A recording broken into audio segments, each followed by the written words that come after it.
So the art of cupping coffee, first of all, anyone can do it. There are people that are considered super tasters. It's just training, and it's just the fact that you do it every single day, you're gonna start to pick up differences, which there's, hundreds of different chemicals and compounds that exist within coffee that are yet to be discovered, but we're learning about them all the time.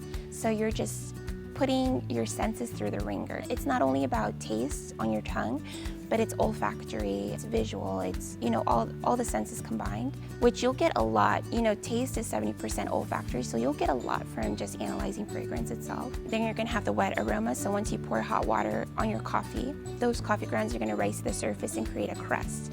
And so we'll do something called breaking the crust, and out are gonna come all those aromatic volatiles, and you're just gonna be consumed with the smells of that coffee. And that's when the fun begins, that's when the slurping begins. So you're gonna slurp as hard as possible against the orders and the will of what your grandma taught you when you're growing up. And basically you're just aerating that liquid across your palate, and you're trying to get a feel of so many things at the same time. So not only flavor, but acidity, body, is it a heavy mouthfeel? Does it coat your tongue like milk, or is it really thin body like water? And then the aftertaste, what kind of flavor is lingering? And so you'll cup it hot, you'll go around the table one time, cup it hot, and then once it cools down, you want to hit it again. And coffee keeps developing as it cools. So all of that is going to paint this picture of the coffee that you're tasting.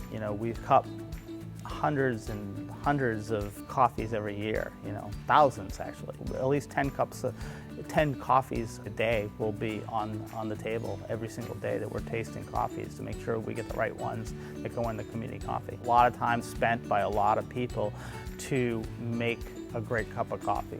So it's very important to be calibrated not only with the good flavors, but also the unpleasant flavors, because it's really important as a coffee buyer to distinguish and say, no, this one is borderline, or it's defective or has taints. So that's why it takes all these cuppers all around the world for us to be calibrated, so we can all kind of speak the same language. And it's just a beautiful thing where we get to communicate about coffee in that way, and just using our senses and our memories.